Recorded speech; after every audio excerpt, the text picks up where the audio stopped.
right, ladies and gentlemen, it is now 8:30 and we would like to get started. Welcome and Happy New Year. This is TaxCraft's first session in 2025, where we are going to be looking at the tax developments of the last quarter of 2024. It was a very exciting time and we look forward to the conversations that we are going to be having. My name is Carol Kariuki. I am the CEO at Ichiban Tax and Business Advisory. We will be joined by my colleague Robert, who is the head of tax at Ichiban. And a little later, we will hear from Christine Nderitu, who is our tax and regulatory advisor. As we go through the conversations, we'd ask that you put your questions into the chat so that we can have an interactive session a little later and be able to get to what is worrying you. We hope that as we go this, you will internalize and find ways to apply it in your lives and in your business. Robert, over to you. Thank you. Thank you very much, Carol, and good morning, everyone. It's a pleasure, as always, to welcome you to our TaxCraft sessions. And indeed, correct, Carol, 2024 Q4 has been a very, very active year from our period from a tax perspective, and that's what we want to go through in terms of the outline for discussion today. What were those developments? What do they mean? And what can we expect in 2025, having understood those developments in Q4? And then, just as always, we will also look at a few cases, particularly the recent cases and what they mean for your business and how do they impact transactions that you have either planned or you have undertaken in the recent past, because we've seen Revenue Authority relying on this case quite a bit. And then we'll have the question and answer session at the end of it all. So diving straight into the developments for Q4 2024, you will remember that there were quite a number of tax bills that came into play in Q4. And the first one is the Tax Laws Amendment Bill 2024, which then now was enacted into Tax Laws Amendment Act 2024, effective 27th December 2024. Then there was the Tax Procedures Amendment Bill. Actually, this one, there were two bills. There was a Tax Procedures Amendment Bill that was published in August, and then another one published in November as Tax Procedures Amendment number 2, which then now translated into the Tax Procedures Amendment Act 2024, again with an effective date of 27th of December 2024. We then had the Business Laws Amendment Bill, which finally came into the Business Laws Amendment Act 2024. In addition to those acts, you will recall that this is the quarter when the Social Health Insurance Fund, that's a tongue twister, SHIF, contributions came into play, and that is under the Social Health Act, SHA. So the SHIF contributions were made effective 1st October 2024, and we'll be looking briefly into that as well. So what are the key developments from a Tax Laws Amendment Act perspective? And remember, that effective date was 27th of December 2024. The first one is that we had the Significant Economic Presence Tax, SEP, and that is what replaced the Digital Services Tax. Essentially, what government is saying is, if you are a non-resident person and you are getting or deriving income from Kenya from a digital marketplace, then we are going to tax you on that income. And how are we going to determine that income? The taxable profit is presumed to be 10% of your gross sales, and then we subject it to 30% corporation tax because you're a company. Once we subject you to 30% tax, then your effective tax rate is 3%. And so if you compare what we had previously of 1.5% digital services tax and 3% significant economic presence tax, you can see that that tax has effectively doubled. But having said that, Kenya then now joins the likes of India, Colombia, and Nigeria in having a significant economic presence tax, which is a topical discussion globally. The other change that came through was the minimum top-up tax. Now, this is quite a complex tax, but in a brief, if you were to look at it briefly, what minimum top-up tax says is, if you are part of a group and your effective tax rate within that group is less than 15%, effective corporation tax rate is less than 15%, then you're required to pay a top-up tax. So for example, if your effective tax rate is 12%, then you will be required to pay 3% in order to get you to 15%, hence the name top-up.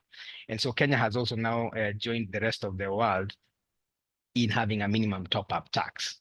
The next one was, which I think is a good one for, especially for employees, where we saw a huge increase in the allowable limits. And you're talking about meals coming from 48,000 shillings to 60,000 shillings per year, gratuity and pension contributions moving from 20,000 shillings to 30,000 shillings a month. And importantly, pension withdrawals, which are now going to be tax exempt, provided you've reached the retirement age or contributed for at least 20 years in your pension scheme. That's a good one because previously some of those withdrawals were taxable. And then we also had the mortgage interest deduction moving from 25,000 shillings to 30,000 shillings. Now, this is all in realization that in the recent past, we've seen employees bearing the bigger burden of tax in this country. We've seen PYE rates moving on to 30, 32, and 35%.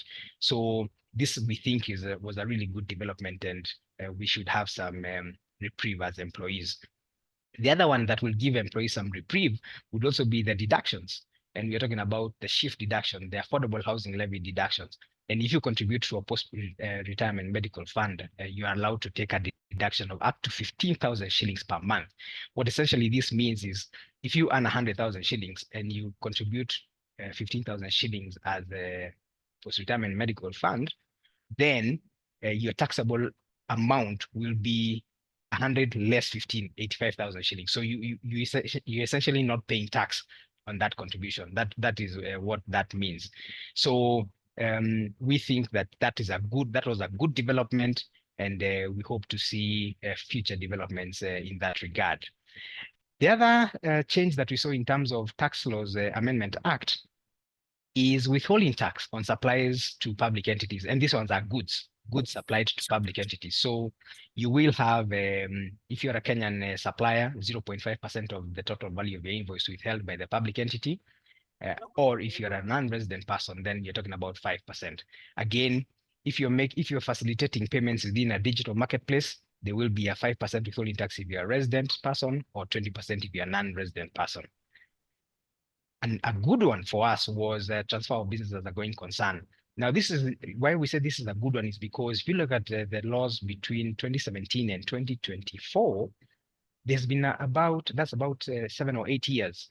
There's been a lot of changes in terms of the VAT status of this particular transaction. At some point, it's exempted. At some point, it's standard rated at 16%. Other times, it's zero rated.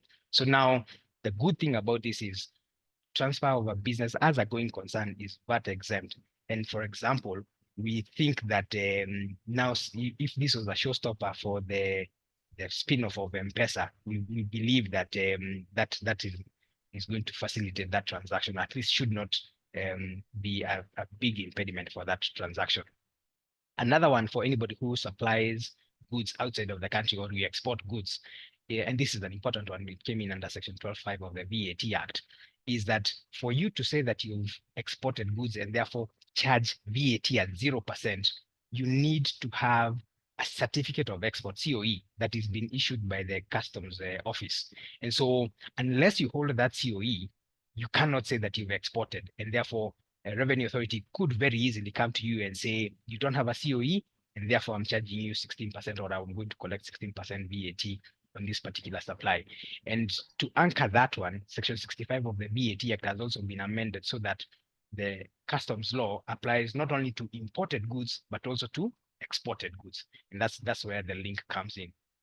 So that's the Tax Laws Amendment Act. What about the Tax Procedures Amendment Act? There was a clarification around what an e-Teams invoice should at least contain. And so things like fields like tax invoice number, the name of the supplier, the name of the purchaser, how much you're paying for that in terms of the consideration for the supply, and any discounts allowed. So we think that this is designed to remove any confusion about what an e-Teams invoice should contain. However, there is a provision there that says, and any other information that the commissioner may require. So just be on the lookout for any other additional information that the commissioner may prescribe. A good one for small businesses is that if you have a turnover of less than 5 million shillings, then you don't need to issue an e-Teams invoice. However, the sting in the tail there is that if I'm dealing with a small business, which does not need to issue me an e-Teams invoice, then I have to reverse invoice. And so we expect that we are going to see the commissioner facilitating a lot more taxpayers in terms of reverse invoicing, so that you're then able to claim that as an expense. Remember, in the Finance Act 2023, there was a change in law which says that unless you have an e-Teams invoice, then you cannot take an expense for that deduction. So just something to note there for anybody who is dealing with small scale businesses or farmers whose turnover is less than 5 million shillings per annum. Another one was the tax amnesty. And you remember there was the tax amnesty that ended on 30th of June 2024. And that covered any taxes that were due prior to 31st December 2022. The good thing about this change is that now the tax amnesty period has been extended so that it covers taxes due prior to 31st December 2023. In other words, any principal tax that you had not paid from 2023 going backwards would be eligible for an amnesty of the penalties and interest, provided you paid by 30th of June 2025. So that's when that tax amnesty lapses. We also saw the commissioner's power to abandon taxes on account of difficulty to collect, for example, coming back. This was a power that was there previously, but had been removed in 2022, now is back. One of the controls that has been included in the new provision is that the commissioner is required to gazette every 4 months how much have you abandoned and for who. And then that gazette notice must be laid before the National Assembly without delay. So we think that that is going to control, or at least not, there won't be too much abuse around that particular provision. The other amendments from a tax procedures perspective is KRA can give you a notice to integrate your system to their system. And that is if you've got a turnover of more than 5 million shillings a year. So this is quite a broad segment of taxpayers who could potentially be notified to integrate. And if you don't integrate, then the penalty is 100,000 shillings per month. However, the good thing about it is that if they give you the notice, then they are required to give you up to 12 months to integrate your system. If you have an income tax refund, you have to claim it within 5 years of the overpayment date. That's a really important one, because sometimes you file a return, you have an overpayment, but for one reason or another, you don't claim it. If 5 years lapse, then unfortunately, under the law, you're not eligible for that refund claim. A good one for taxpayers is that when you get an assessment from the Revenue Authority and you want to object, the objection timelines, it was very, very tight. It was 30 days. You're given 30 days. It is still 30 days for you to object.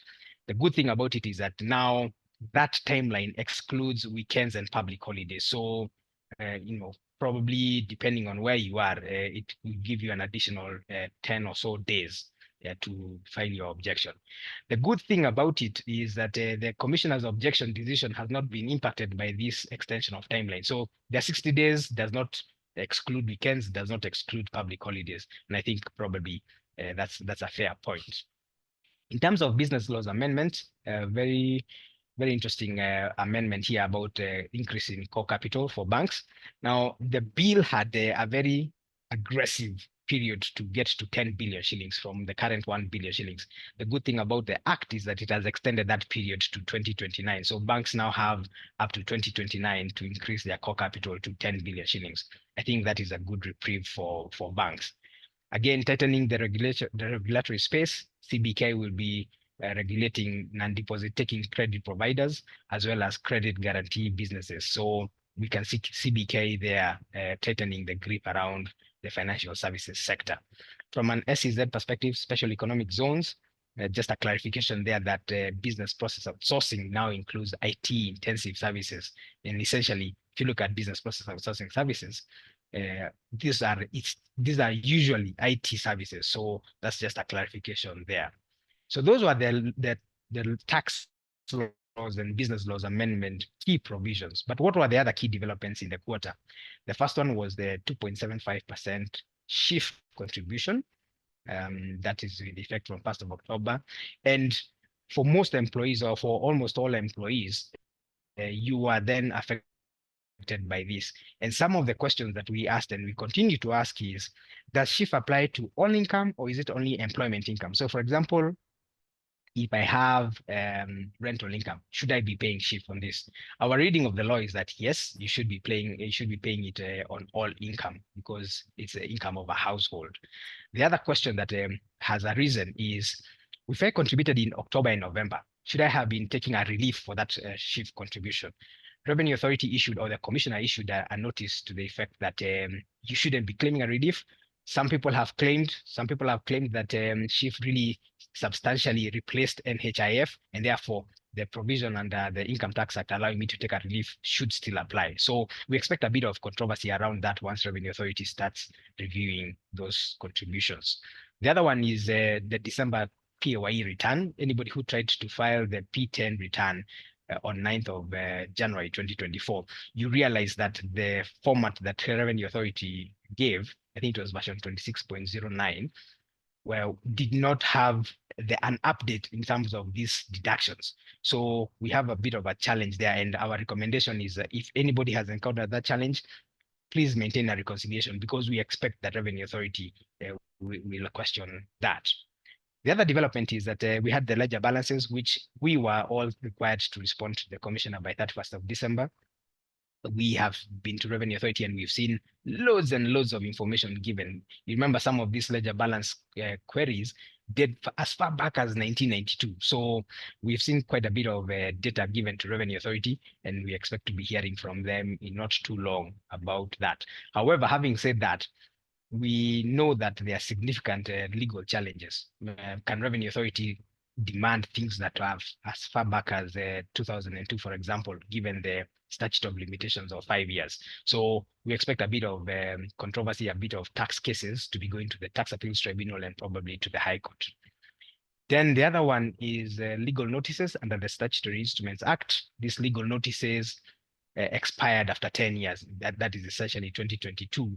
And so we have seen an extension, and in order to avoid repeated extensions, what Revenue Authority has done is published updated legal notices, for example, PAYE guidelines or PAYE rules, withholding tax rules. So we expect those ones to be published into legal notices soon.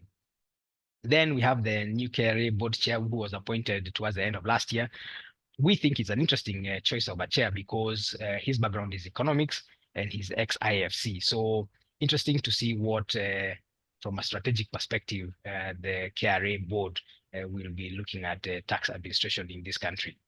Further afield, in terms of global collaboration, Rwanda has really continued to lead the charge in terms of tax reforms. You recall last year they decreased the corporation tax rate from 30% to 28%, went ahead of Kenya. And so we've also seen additional reforms, particularly targeting the affordability of basic commodities and foods. So that's quite a good one, and we'll continue watching that even as we watch what the medium-term revenue strategy outlook and implementation looks like. And then South Africa, just like Kenya, has adopted the global minimum tax, what we call minimum top-up tax in Kenya. So on 24th of December 2024, the President, Cyril Ramaphosa, signed into law the Global Minimum Tax Act. And the thing about the South African one is that it applies for the whole of 2024. So South African corporates need to really look at whether they meet the minimum top-up tax, the minimum tax of 15%. Otherwise, they will need to top up. A good one that we probably can learn from is Nigeria.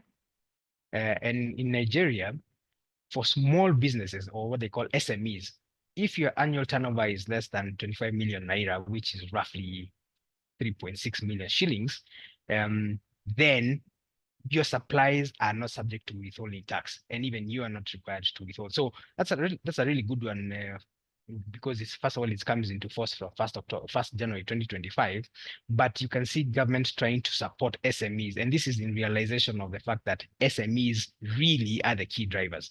There was a study that was done in Nigeria, and about 97% of the SMEs are within this tax bracket. So just easing the life for SMEs. And I think this is something that probably Kenya we could learn from.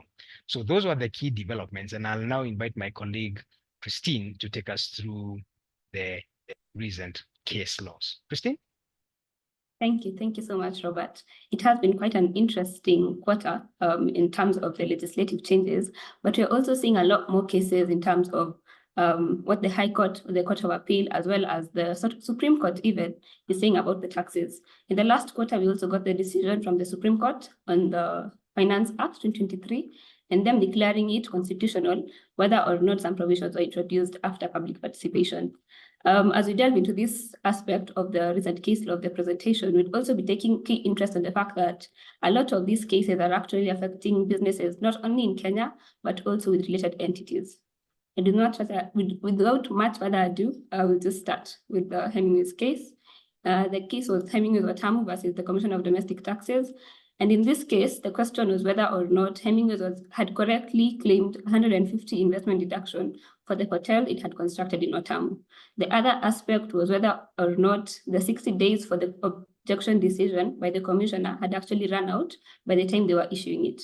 It was interesting to say that the Tax Appeals Tribunal held that in regard to the 150% investment deduction, Hemingway had correctly claimed this because they had actually proved that at the time of claiming, the law read that it was 150% deduction and not 100% as KRA had claimed in their assessments. On the second issue of the objection decision validation, the question was whether or not the 60 days starts running from the day that you issue your objection or from the day that you actually pay the tax not in dispute. An interesting aspect was that the TAT held that 60 days starts running from the day that a taxpayer pays the tax not in dispute. And this is helpful for even our audience because in future you need to count your 60 days not only from the day that you object, but also from the day that you actually pay the tax not in dispute. For the next case, we talk about the Kenya Bankers Association versus the state law and KRA. This was a judicial review case in which the question of the income tax financial derivatives regulations 2023 were actually subjecting presumed gains by banks and bodies who actually gain from financial derivatives to tax. And the question was whether or not a taxpayer can actually presume the gains and whether you can actually subject the losses to income tax. The provisions of Section 3 and 4 of the income tax provide that only a gain from financial derivative is subject to tax and not the losses. And on this basis, the regulations were deemed illegal and in contravention with the provisions of the Income Tax Act. Additionally, we are also talking about the National Assembly versus Eliud Karanja Matindi. This was interesting because as we just talked about the exemption by the CS of Treasury. The CS from Treasury actually has power to exempt income under Section 13.2. And in this particular legal notice, they issued exemption to Japanese contractors, consultants, and companies that are operating. But then the question was whether or not that legal notice was supposed to be subjected to public participation. And the High Court held that it was supposed to be subjected to public participation, but at the Court of Appeal, which is when this decision was issued, it stated that there's no requirement for public participation in terms of an executive legal notice, but it can be there in terms of legislative legal notice. And that was how the legal notice for the exemption was actually successful, and the appeal was dismissed at this point at the Court of Appeal. Interestingly enough, for our next case, we're talking about the Kenya Tea Development Agency, the Dubai branch versus the KRA. And we've had this question of place of effective management of a company being dealt with both at the TAT and at the High Court. And we've seen the Naivas case, I think sometime last year, as well as the M-Copper case. And now in this case, the position of the TAT was actually the same. The fact that for you to be running a company in Kenya that is partly owned here or partly owned in Dubai or whether partly run in Kenya and in Dubai, then you can actually presume the residence by deeming the place of effective management. And the question was, where do the management of the Kenya Tea Development Agency Dubai actually sit, and where do the decision makers sit? And because they sat in Kenya, then the effective place of management of KTBA Dubai was actually Kenya, and it was actually subjected to tax in Kenya. In our next case, we talk about, again, Gold Crown Foods versus CDT. And in this one, we were having a question of transfer pricing and whether or not KRA has the mandate to review the methods of transfer pricing that a taxpayer chooses. The position was that, according to OECD, Gold Crown stated that it could actually choose which transfer pricing method it wanted to use. But the question is, does KRA have mandate under the Income Tax Act to actually review the transfer pricing method? And the second aspect was on the bill discounting. Again, because Gold Crown had receivables from most of its related entities in Kenya, and whether this was supposed to be subjected to a transfer pricing issue or whether it was just how they practice their business. The last issue was on the lease and the royalty of the equipment, because Gold Crown was receiving equipment from its UK entity, and the question was whether or not this payments that it was making in regards to the equipment was actually supposed to be subjected to lease payments and not subject to withholding tax, or whether it was actually a royalty that was being paid to the UK entity. On the three issues, the TAT held that for the transfer pricing methods, the KRA has mandate to actually review the methods and ensure their conformity with the law, so that it doesn't affect the arm's length principle. On the bill discounting, it was actually stated that this can actually be brought into the transfer pricing sphere, because for this one, it was mostly to related entities that were within Kenya. And Gold Crown being an EPZ, it was now being brought into the transfer pricing sphere. On the last issue of the lease, on the issue of being subjected to withholding tax, because it was stated this cannot be royalty payments because they are being paid to a UK entity through the lease agreement. Our last case, we look at MCOPA versus the Commission of Legal Services and Board Coordination. In this case, the question was whether or not MCOPA had correctly claimed the bad debts of being irrecoverable. And when you recall the legal notice, I think 37 of KRA, it talks about the grounds that a taxpayer must prove before it is stated that the bad debts are irrecoverable. And some of these grounds are the fact that, one, you may be a judge bankrupt. Two, there's also the issue of the cost of collecting the debts being higher than the debt itself, and also the administrative issues. And because MCOPA only needed to prove one ground, they relied on the ground that collecting these debts, the expenses incurred in collecting these debts would have been way more than the actual debts. And therefore, it was not realistic for them to actually go on and try to collect these debts. And the last issue was the deemed dividends on the adjusted low value add services that MCOPA was supposedly stated to be carrying out. This is because MCOPA's financial management team was actually providing services, and the question was whether or not these services were low value added services or they were actually just services in support of the actual business process or position. And because these services are only supporting and not the actual business of MCOPA, they were deemed to be low value added services. And on that aspect, then KRA relied on Section 7 of the Income Tax Act to now deem dividends on the whole amount that had been adjusted from the transaction. I think that is what we have had mostly for this quarter. And because we are going into 2025, we are actually seeing the judiciary coming up with a process which is called the Rapid Results Initiative, which is trying to make sure that we have more cases being heard and being dealt with, both at the High Court and at the Court of Appeal. And it will be quite interesting because in 2025, even just quarter one, we'll get to receive so many judgments from these positions, both in the High Court and the Court of Appeal. I think that is all we had for the case laws, and over back to you, Robert. Thank you. Thank you very much, Christine. And indeed, 2025 quarter one will definitely be an interesting one in terms of case law, because for example, on Friday, we had the Court of Appeal pronouncing itself on the Madison Insurance case, where it said 2008 tax losses cannot be utilized against 2009 taxable income. So quarter one 2025 will be one to watch for case law. Now, having looked at 2024 and the last quarter, what is the outlook? The first thing is that we had the Budget Review and Outlook paper, commonly known as BROP, being published on 20th of September 2024. Now, this is the paper that looks at the year ended 30th June, and then what is the outlook? And we had that published on 20th September 2024, which then gave rise to the recently published BPA's budget policy statement, the draft, and that was released 2 days ago, 15th of January 2025. An important thing to note around the BPS budget policy statement is that you and I have got up to 21st of January to provide our comments. Not too much time, but and it's a hefty document. I think it's 148 pages or so. So something certainly worth looking at. Essentially, giving an outline of the economic situation and the proposed budget 2025. And actually, that is the reason why the National Treasury also published a notice saying, inviting the public, please give us proposals around the 2025-2026 budget.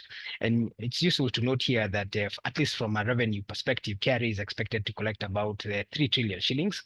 If you remember last year, 2024, they collected 2.2 trillion shillings. So we are talking about a growth of about 800 billion or 31 or so percent. So you can guess where Revenue Authority will be focusing. They will probably have more audits. They'll probably be a bit more aggressive because if they are required to meet that target of 3 trillion, then suddenly it has to come from somewhere.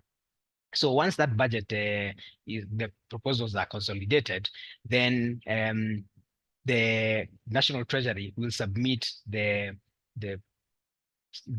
final BPS, budget policy statement, to the National Assembly, and this is due by 15th of February 2025 after approval by the cabinet, and that is in line with the Public Finance Management Act provisions. So once that is submitted, and then National Assembly will submit the draft budget estimates, and this includes the finance bill, the draft finance bill, to the National Assembly. Again, by law, that is required to be submitted by 29th of April 2025. And hopefully, it will incorporate all those public proposals and comments that will have been received from the BPS, as well as the budget estimate. And then finally, once National Assembly receives that, then we can expect a bit of public participation, and all of which will culminate in the budget statement being read by the CS National Treasury on or about 12th of June 2025.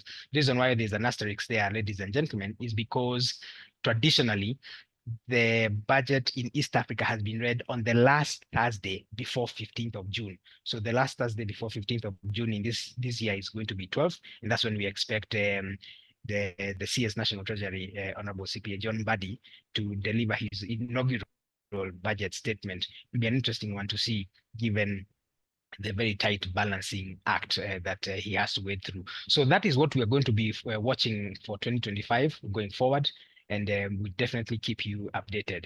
Thank you very much for your time, and back to you, Carol. All right. Thank you very much, Robert. And we do have some questions on already, so we can get straight into it. And we'll start with Hitesh's question around the affordable housing levy. So we are now able to claim this against a taxable income. Question is there a limit? And if Very so, nice how question. much?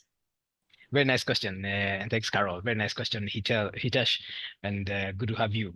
Now, my reading of the law, and this is Section 7 of the Tax Laws Amendment Act, Section 7A introduced a new Section AC to say, in the case of an employee, the amount deducted in accordance with Section 51A of the Affordable Housing Act. So it has no limit. It has no limit. Compare that with the post-retirement medical fund provision, which says a contribution to a post-retirement medical fund subject to a limit of 15,000 shillings per month. So Hitesh, I don't know where the 9,000 shillings is coming from, and that's probably something we need to pick up with Revenue Authority. But my reading of the law is that we do not have a limit. Carol? Thank you. And now that you mentioned the post-retirement medical fund, John wants to know, what are the various implications around it, especially at the point of retirement? Will this amount be taxed then? Will there be a limit to how much you can be able to draw down? Can you draw it all down if you don't want to take the medical policy? What are some of those logistics that we would anticipate at retirement? Yeah, that's an intriguing question, John, and thanks for that, because the law is not clear. However, if we look at the way, first of all, let's look at the medium-term revenue strategy, because that sort of guides the way to treat these things. It says that for pensions, we want to move from exempt contribution, exempt income, and tax at withdrawal to exempt throughout. Now, unfortunately, we have no provision in the MTRS that talks about the post-retirement medical scheme. However, I would like to think, and this is something we probably can consult further on. I would like to think that when you contribute, you must use those funds for that purpose that you've contributed for, so that you, at the end of it all, you get your post-retirement medical scheme in place. If you contribute and then you withdraw and you don't use it for post-retirement medical scheme, then essentially you'll have gotten a tax-free contribution. And that I don't believe was the intention of the law. So I think you'd have to use it for that specified purpose. But if you do not, then Revenue Authority probably will come for you in terms of trying to collect that tax. But that's an interesting question because the law is not clear. Carol? All right, thank you. And hoping that we can get that clarity by and by. Remember, you can still put your questions into the chat. And in case you're not able to do that immediately, also remember you can reach us on our email addresses. So you can either reach out to Robert or myself. I think the email addresses will be on the screen shortly. In the meantime, Robert, 800 billion. Dennis wants to know, what sectors is KRA targeting? Who should be on the lookout? Well, I think the short answer there, Carol and Dennis, is you and I, everybody. We've seen Revenue Authority focusing on, as a matter of fact, we are aware that Revenue Authority has developed a strategy for the SME sector, essentially saying we really want to collect tax from this sector. So how do we go about it? That strategy is not yet public, but it has been developed internally by Revenue Authority. And so once it becomes public, we expect then to see which sectors Revenue Authority will start with, how will they do it, what is the end game here. But it's also useful to point out here, Carol, that I think there are two important statistics. One is about 83% or so of the employees in Kenya are employed by the SME sector. And SME sector is quite broad because you could have small businesses which are up to 500 million. So they employ about 83% of the total employees. So you can see this will be the focus area. Another interesting statistic is that Kenya has about 55 or so million people. The average age in Kenya is 19 years. So when you talk about taxing of the SMEs, I can see a scenario where Revenue Authority will then go for the youngsters and especially the digital space. And we've already seen some of those moves in these tax laws that we've talked about. So I think it's going to be a mix. What we can tell you, Dennis, and what we can see clearly is that for them to get to 800 billion, there will be a lot of aggression. There will be a lot of audits. There will be a lot of disputes. So this is what we are seeing from our end. Dennis, Carol? All right, so thank you. Thank you very much. And just as we take the final two questions here, just to let you know that we will be uploading a recording of this on our YouTube channel. We will let you know once that is done on our socials. You can see the various handles on the screen, so feel free to follow us. And at the beginning of next week, we will have the recording available on YouTube. So Mosley wants to know, these pension withdrawals, which are tax exempt, is this something already in force or is this something that we are anticipating? Very good question. So mostly, yes, they are in force. The provision is in force because it came in under the Tax Laws Amendment Act, effective 27th December 2024.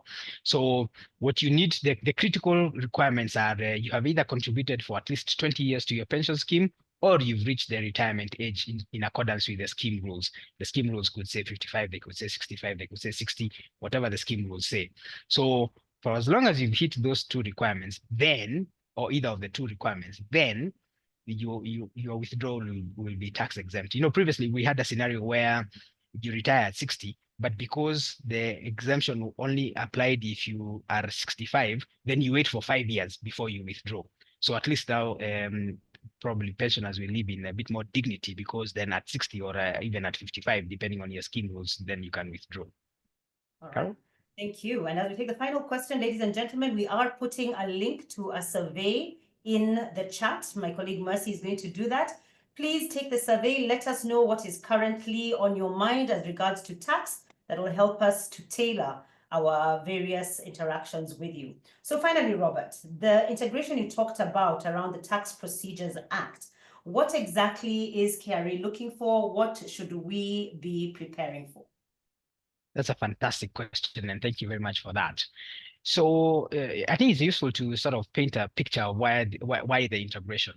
About 2 or so years ago, I think it was November 2023, KRA said we don't believe that the betting sector is paying the sufficient share of tax, and so we want to go into their system so that we are able to see on a real-time basis the transactions that are happening there. And so that was piloted around October, November 2023, and it was very, very successful. I think it was piloted with 3 entities, and now practically all the betting entities or betting sector players are fully integrated with Revenue Authority. What that means is that if I place a bet on say one of those platforms at 11:30 p.m., at 11:59 p.m., the system shuts down or closes the transactions for the day, immediately sends to Revenue Authority. And by 12:05 a.m.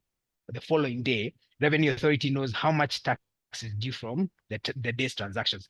And those transactions are being sent to Revenue Authority every 15 seconds. That's really the integration of Revenue Authorities. Is we have identified this business. We want visibility. So integrate with our systems and then give us real-time visibility of your transactions. You raise an invoice, you receive money in your bank statement, in your bank accounts, you pay your employees, Revenue Authority is able to see. So they only need to give you that notice for you to integrate. Carol? All right, thank you very much. And thank you everybody for being with us. Thank you for the questions. We look forward to interacting with you on our various platforms. And with that, ladies and gentlemen, we have come to the end of today's TaxCraft. Thank you for joining us. If you do have any questions we might not have been able to address, please feel free to reach out to Robert. His email address is on the screen, or Luke. Luke is one of our tax managers, or myself. And with that, have yourselves a lovely day. Looking forward to engaging with you further.